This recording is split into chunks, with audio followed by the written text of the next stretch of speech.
그러면 뭐 혹시나 오늘 강의나 이런 질문 답변 듣고 좀 궁금한 게 있으신 분은 한번 손들고 질문 주시면 좋을 것 같아요. 네. 이쪽 앞쪽에 있는 계신 분.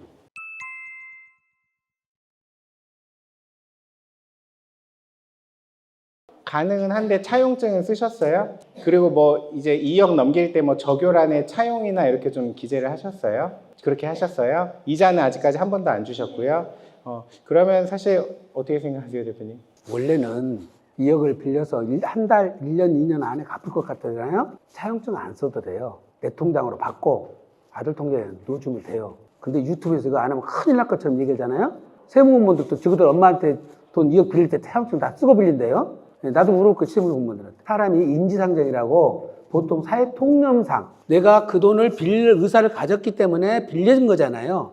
부모님한테 다시 갚았잖아요. 결과물이 갚아졌은 것을 증여로 보는 세무공무원은 없어요. 결과물이. 세무조사 나온 다음에 갚았다면 모르지만. 그래서 원래는 차용증을 안 써도 그만이지만 또 우리 세무공무원 중에서 다 좋은 사람만 있는 게 아니죠. 법대로밖에 안 해. 미쳐버려. 누가 얘기도 안 들어. 차용증 없잖아요. 그럼 차용 아니잖아요. 요것도 증여 다 걸 수도 있어. 그래서 차용증을 쓰고 확정일자를 받아두신 것이 뒤탈이 없이 하시는 방법 중에 하나고, 만약에 지금 예외적으로 2억을 빌렸는데 한두 해 바로 못 갚을 것 같아. 그러면 매달 100만 원씩 원금을 갚아 나가는 방법이 있어요. 그러면 기간이 늘어져도 괜찮아요. 이자를 줄라고 하지 마시고 원금을 변제하시면 돼요. 그래서 2억까지는 이자도 1000만 원까지니까 4.6%라서 2억이면 920만 원이잖아요. 그러니까 이자는 안 받아도 된다. 대신 원금 상환 방식으로 하시는 게 좋을 것 같다. 그렇게 답변 드릴 수 있겠네요. 좋은 질문이었습니다. 예. 저랑 대표님도 돈 오간 거 있는데 저희도 차용증 안 쓰고 사실 진행한 게 저희들 많아요. 차용증 안 써요. 예. 나중에 세무조사 나오면 저희들이 다 주고받고 근거는 다 있으니까. 예. 저희도 차용증 안 썼습니다. 네. 자매간에가 더 좋죠, 사실은. 왜냐면 부모 자식 간에는 사실은 증여 추정 규정이 있기 때문에 더 불리한 건데, 자매지간에는 더더욱 좀 증여로 볼 가능성이 낮아서 뭐 그 부분은 준비만 잘 해놓으시면 큰 문제는 없으실 것 같습니다. 여기저기 빌려달라는 데가 많네요. 예.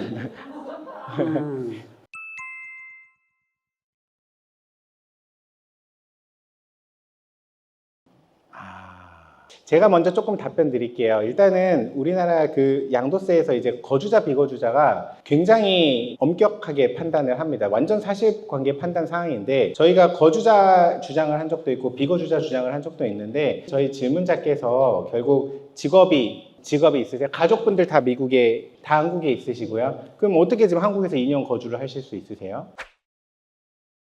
그 다음에 비과세 받고 다시 나가실 계획이세요?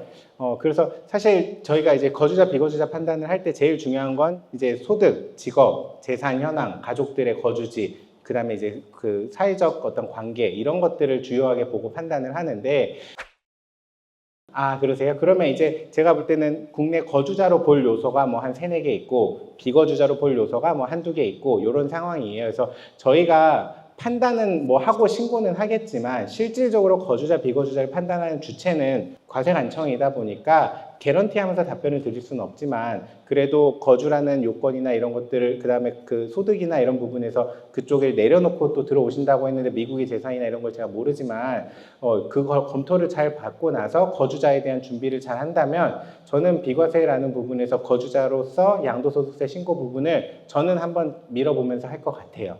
혹시나 대표님은? 제일 중요한 거는 사실은 항구적인 거주지예요. 그러니까 의사를 최종적으로 어디서 계속 살 생각이십니까가 국세청에서 포인트거든요. 그 다음에 제일 중요한 것이, 또 그중에서 중요한 것이 직업이거든요. 여기서 직업을 온전하게 계속 근무를 할 수 있는 직업을 가지시면 거주를 판정하기가 쉬워지고, 만약에 내가 영주권을 포기하고 들어오면 좋은데 시민권은 포기가 안 되지만, 시민권자세요? 시민권자는 시민권 포기는 안 되잖아요. 국내 들어서서 직업을 하시는데, 갖고 있는데 아르바이트를 해. 그거는 직업을 거의 인정을 안 하시고, 그 다음에 미국에 있는 재산은 그대로 놔둔 상태라면 더더욱 그렇습니다. 그러니까 지금 세무서에서 거주자 판정은 쉽지 않다, 이렇게 보시는 게 좋을 것 같은데요. 네. 저도 조금만 보완하면, 이게 비과세 딱 2년만 맞추고 바로 그냥 신고하고서 나가버리시면 과세관청은 당연히 안 좋게 봐서 부인하거나 할 것 같아요. 그래서 제가 볼 때는 굳이 불복까지 대비를 한다면 내가 국내에 들어왔어야 되는 사정, 그 다음에 한 2, 3년 있다가 다시 해외로 나갔어야 될 사정, 그런 것들을 좀 객관적으로 뭔가를 증빙할 수 있는 게 있다면 과세 관청에 대한 소명이나 혹시나 불복 과정에서 저는 그런 거를 증거로 제출할 것 같습니다.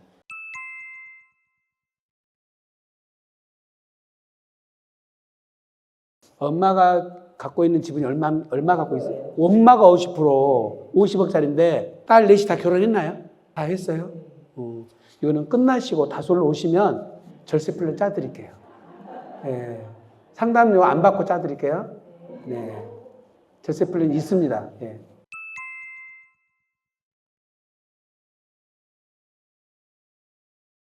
아니지, 어느 방법이 좋을지 모르는데 지금 그 건물이 시가가 얼마나 가나요? 70억. 그러면 땅이 면적이 비슷한가요? 그러면 기준시가로는 한 40억? 그러니까 4, 50억 내외 같아요. 그 정도가 쌓였으면은 법인 전환하는 것이 더 빠른 방법이에요. 그 정도는 꼬마 빌딩 같으면 감정평가 안 하고 법인 전환 가능할 것 같아요. 이게 이제 그쪽 담당 세무사님이 보시는 견해하고 우리가 보는 견해하고는 다를 수는 있어요. 왜냐하면 사람이라는 것은 가치 판단할 때 굉장히 보수적으로 판단이 되거든요. 확률이 5%만 있어도 안 할 수 있잖아요. 근데 저희는 확률이 10%만 있으면, 위험 리스크가 10%만 있으면 90%가 가능하다는 거니까 저희는 하죠. 근데 어느 분들은 2%만 있어도 안 해요. 그러니까 제 친구 중에 한 친구는 초등학교 3학년 될 때까지 횡단보도를 건너서 가는 학원을 절대 애를 안 보내는 거예요. 횡단보도 건너다가 애가 잘못될 수 있다는 거죠. 그러니까 쭉 한 라인에 있는 데만 보내는 거예요. 초등학교 3학년 때까지. 그런 사람들은 어쩔 수 없어요. 그러니까 전혀 리스크 없이 무엇을 하려고 하신 분들이 잘못됐다는 뜻이 아니라 그분의 가치관. 우리는 우리 가치관대로 판단하면은 그 정도 사이즈 같으면 법인 전환 할 것 같아요. 그러면 좋은 동네인데요? 아니에요. 좋은 동네예요. 좋은 동네에 좋은 건물이에요. 그거는 개별적으로 상담합시다. 예, 예. 여기서 좀 시간이 너무 길어질 것 같아서 생각이 많으신 분이라서 예, 다른 방법으로 좀 상담해 드리겠습니다. 네. 네.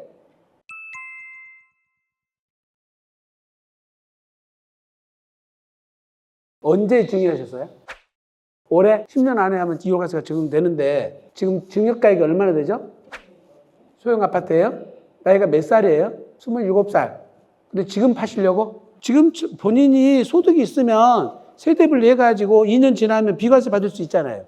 단독 세대로 나와 있대요. 나와 있으면 2년 지나면 비과세가 되면 이월과세가 안 되는 거예요.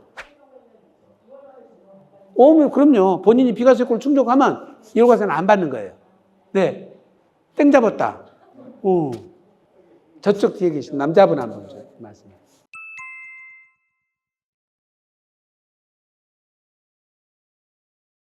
인자 철 드시는 거예요? 인자 철 드셔? 인자 철이 드셨나 봐요. 근데 우선 기본적으로 부부간에 매매는 할 수는 있어요.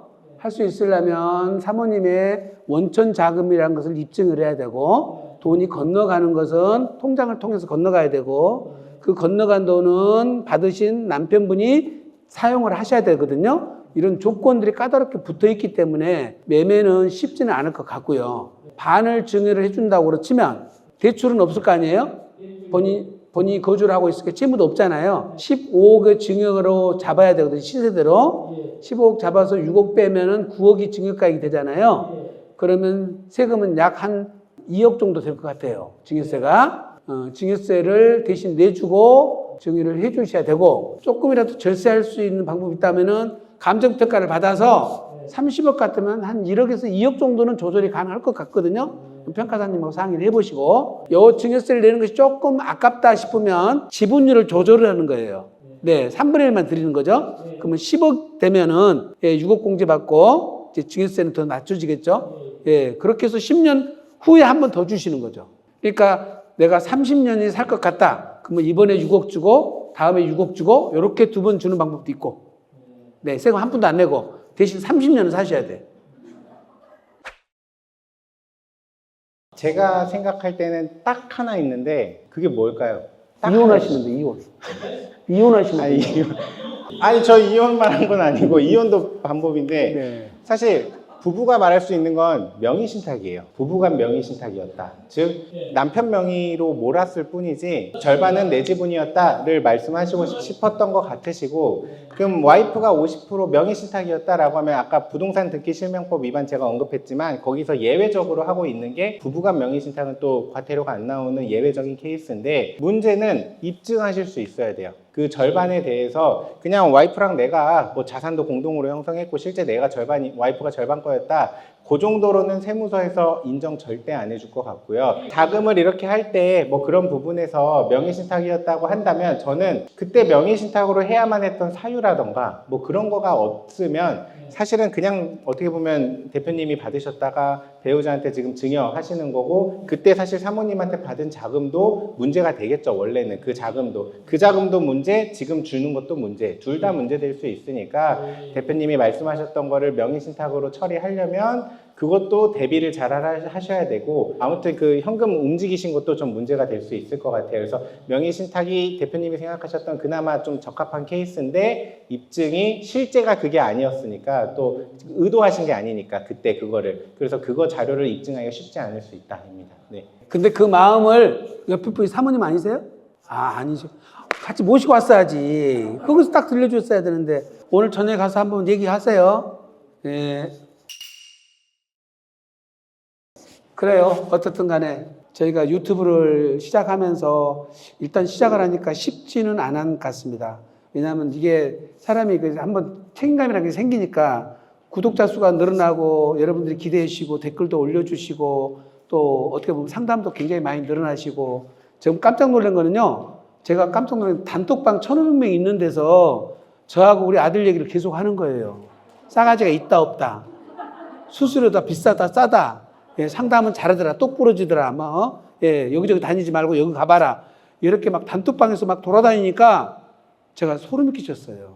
야, 세상 살면서 이게 내일이 막 올라다니는 데서 한번 생각해 보세요. 그리고 이게 내가 직업적으로 정말 전문 분야에서 전문가로서 뭔가 이렇게 뭘 한다고 했는데 오신 분이 만족을 못 드려가지고 가서 이상한 소리를 하고 다니시면 참 보통 일이 아니잖아요. 보통 일은 아닌데 이미 이제 노출됐고 여러분들하고 또 이런 것들이 도움이 된다 하니 저희 둘만 하는 게 아니라 우리 조직 전체가 이제 나서서 우리 스태프들이 다 실력이 있습니다. 그래서 스태프들하고 다 이제 면담하고 스태프들이 또 강의도 하고 이렇게 해서 전체적으로 우리가 이제 지금 공동체가 이 유튜브를 끌어갈 겁니다. 그래서 지금 저하고 아들하고 시작은 했지만 앞으로 다솔에 있는 구성원들 그리고 지점에서 각자 또 뛰어나신 분들 많거든요. 이분들 출연시켜서 여러분들한테 유익한 방송을 만들도록 노력할 텐데요. 여러분들께서 기왕에 오셔고 또 이렇게 도와주셨으니까 열렬히 응원 좀 해주시고, 혹시 개선할 사항이 있거나 이런 것들은 저희들한테 전화를 직접 주시고, 또 상담 받으실 거 있으면 여기 이번에 이벤트에 오셨다고 말씀드리면 안 받을 건 안 받고 받더라도 조금만 받을게요. 아셨죠? 네. 그리고 여기 사모님 꼭 오세요. 감사합니다. 네.